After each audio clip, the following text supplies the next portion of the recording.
This was never supposed to happen. You were told the United States could threaten, pressure, escalate, and capital would stay. Because it always has. Because that is how power was supposed to work. But this time, something fundamental cracked. No sanctions were imposed. No assets were seized. No markets collapsed overnight. Instead, a calm technical signal was sent, and it carried more force than any trade ultimatum, because it exposed a truth most people are never meant to see. Real economic power does not live in elections, speeches, or flags. It lives in the quiet decisions of capital, and capital does not negotiate. I have spent my life studying why economic systems unravel. And they almost never break loudly. They break when trust becomes conditional, when assumptions stop being automatic, when money begins to hesitate. If you want to understand how political theater turns into financial pressure and how that pressure eventually reaches your life, stay with me. Because once you see where power actually sits, this story stops being about trade. And that is where we need to begin. To understand why this moment matters, we need to strip away the noise and name the issue precisely. This is not a story about tariffs. It is not about personalities. It is not even really about Canada. It is about a system the United States has relied on for decades without ever having to acknowledge it out loud. American economic strength has not rested solely on production or innovation. It has rested on confidence, the assumption that global capital will always treat the United States as the safest, most predictable destination for long-term money. That assumption shaped everything. Low borrowing costs, inflated asset prices, the ability to absorb shocks that would destabilize other economies. But confidence is not a law of nature, it is a relationship. And relationships change when behavior changes.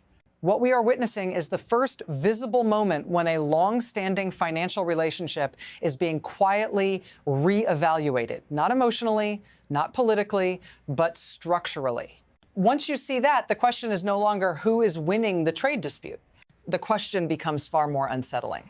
How much of American stability depends on assumptions that no longer hold? And to answer that, we need to look backward at how this dependency was built in the first place. To see how we arrived here, we have to step back from headlines and look at the architecture that was built over time. For decades, the American economy moved away from grounding growth in production and toward anchoring it in finance. Manufacturing thinned, supply chains stretched outward. Asset values, stocks, real estate, financial instruments became the primary engines of wealth. This shift was not accidental. It was enabled by globalization and sustained by one critical advantage, the steady recycling of foreign savings into U.S. markets. Global capital flowed in because the rules were clear, institutions were predictable, and political conflict rarely threatened the system itself. That inflow lowered interest rates. It inflated valuations. It allowed deficits to grow without immediate consequence. Over time, this arrangement began to feel permanent. Stability was assumed. Loyalty was mistaken for inevitability. But history tells us something important.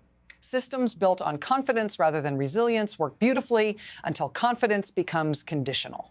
When politics begins to inject volatility into what was once predictable, capital does not protest. It recalculates. And once recalculation begins, the past stops protecting the future. That realization sets the stage for the first visible fracture when theory meets a real-world shock. And that is where this story turns sharply. The first crack did not arrive with panic. It arrived with professionalism. No emergency announcement, no dramatic withdrawal, just a measured statement that long-term exposure was being reviewed. In market language, that is not noise, that is a warning. Because large institutional investors do not speak casually. They do not threaten, they signal. And in finance, a credible signal often matters more than action itself. Canadian pension funds are not speculators chasing headlines. They are patient capital. They plan across decades, not quarters. When institutions like that begin to reassess political risk, markets listen quietly, nervously. This was not retaliation. It was fiduciary logic doing exactly what it was trained to do. Trade instability matters. Regulatory hostility matters. Unpredictability matters. When a government treats its closest economic partner as an adversary, it is not just diplomacy that changes. The investment environment changes. And here is the uncomfortable symmetry. The same system that tells workers to accept layoffs and wage pressure because markets demand discipline was now applying that discipline to the United States itself. If this moment feels unsettling, it should. Because once capital reminds a system that loyalty is conditional, the balance of power shifts, even if nothing has moved yet. And to understand why that shift is so destabilizing, we need to examine the mechanism operating beneath the surface. What is operating here is not politics in the traditional sense. It is a mechanism. Financial power does not announce itself. It does not argue. It does not persuade. It reallocates. Modern markets are built on expectations. They price stability, continuity, and assumed cooperation. When those assumptions weaken, capital does not wait for confirmation, it adjusts preemptively. This is why the threat of reallocation is so powerful. Capital does not need to leave to exert pressure. It only needs to become conditional. For decades, the United States benefited from being the default destination for global savings. That status allowed Washington to run deficits, inflate assets, and absorb shocks that would have crushed smaller economies. But default status is not permanent. It exists only as long as it is unchallenged. When Canadian officials speak about sovereign investment strategies, they are not talking about punishment. They are talking about control, about deciding whether national savings should continue propping up external asset bubbles or be redirected toward domestic infrastructure, energy, and long-term resilience. Inside the logic of neoliberal capitalism, that is not radical. It is rational. And once that logic is applied to the United States, the story stops being abstract. Because when capital recalculates risk, the consequences do not remain on balance sheets. They move outward. And that is where the second rupture begins to form. When that recalculation begins, it does not announce itself as a crisis. It arrives as friction. Borrowing costs inch upward. Credit tightens quietly. Risk premiums start to creep. Nothing breaks. Everything strains. This is the second crisis, and it is far more dangerous because it feels technical rather than dramatic. Markets are not panicking. They are repricing. And repricing is how financial systems translate uncertainty into pressure. When long-term investors become cautious, the cost of money rises not because the economy has collapsed, but because confidence is no longer free. Capital demands compensation for unpredictability. That pressure moves fast. Municipal budgets feel it first. Mortgage rates follow. Infrastructure projects suddenly no longer pencil out. And the response is always the same. Delay, defer, downsize. What makes this moment so revealing is that nothing extraordinary is happening. No war, no natural disaster. Just political volatility being treated as a permanent feature rather than a temporary deviation. Markets are adjusting to a new normal. And once that adjustment begins, it rarely reverses cleanly. Each hesitation compounds the next. Each small pullback makes the system more brittle. At this stage, the crisis is no longer about investors.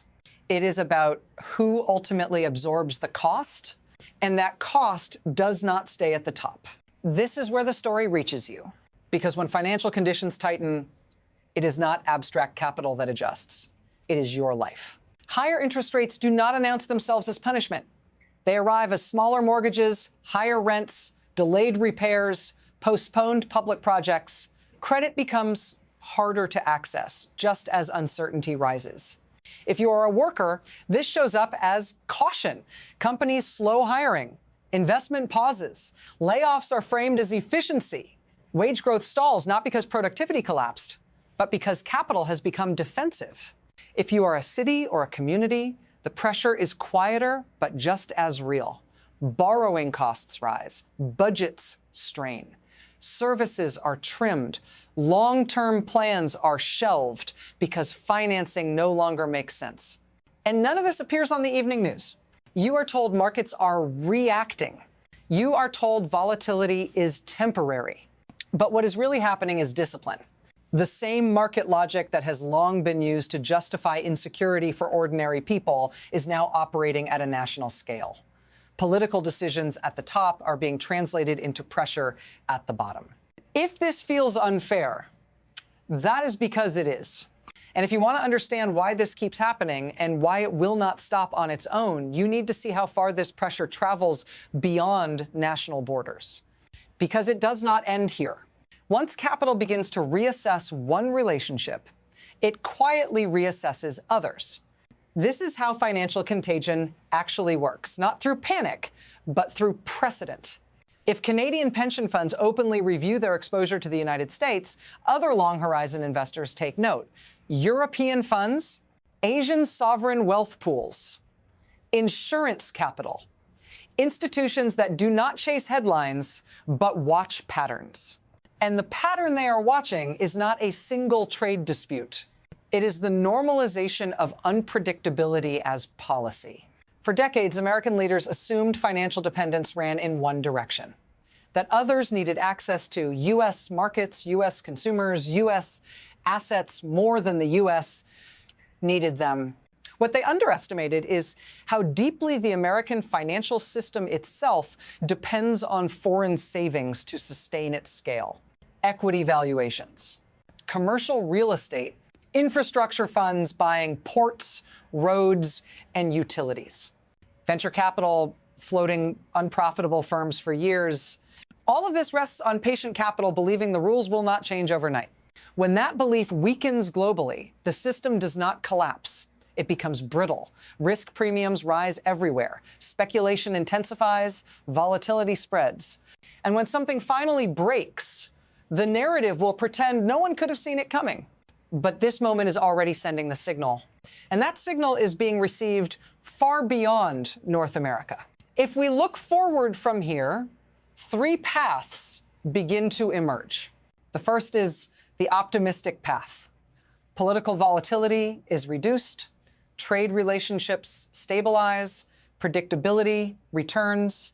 Capital regains confidence, not because it is reassured by rhetoric, but because behavior changes. Investment flows normalize. The system absorbs the shock and moves on wiser but intact. The second path is more likely. Volatility becomes episodic. Each crisis is managed individually. Markets recover, but confidence never fully resets. Capital becomes more selective. Returns are demanded upfront. Growth slows, inequality deepens, and stability becomes conditional rather than assumed. The system functions, but with higher friction and lower resilience. The third path is the dangerous one. Political unpredictability hardens into strategy. Allies diversify permanently. Long-term capital retreats. The United States remains wealthy, but more fragile, more dependent on speculation, leverage, and short-term extraction to sustain growth. Each new shock hits harder because the buffers are gone. None of these outcomes are inevitable, but all three are shaped by the same variable: trust. Trust in rules. Trust in restraint. Trust that economic relationships are not weapons. What makes this moment decisive is that trust, once made conditional, is never restored by declarations alone. It requires structural change. And that brings us to the final question this story forces us to confront. What kind of system are we willing to defend, and at what cost? This story was never really about Canada. It was about a truth modern economies prefer not to face. Political leaders speak as if they command markets, as if economic power flows downward from authority to finance. But moments like this reveal the reverse. Markets are not instruments of democracy. They are enforcement mechanisms. They reward predictability and punish deviation, regardless of how that deviation was justified to voters. Capital does not care about speeches. It cares about stability. It cares about rules that hold. For decades, the United States benefited from a quiet arrangement. The world recycled its savings into American assets, and in return, America provided a stable, rule-bound system. That arrangement enabled consumption, borrowing, and asset inflation on a scale few societies could sustain on their own. When that stability is treated as leverage, the financing does not disappear overnight. It becomes conditional, and conditional capital is unforgiving. It demands higher returns, it pressures firms to extract more, it transfers risk downward from balance sheets to households, from markets to everyday life. If there is one insight to carry forward, it is this. Economic power today is exercised less through confrontation than through patience, through quiet decisions about where money flows and where it no longer does. If you want to understand where this system is heading and who ultimately pays when confidence erodes, stay with me, subscribe, share this conversation, because the next chapter of this story will not be written in headlines. It will be written in the conditions of daily life.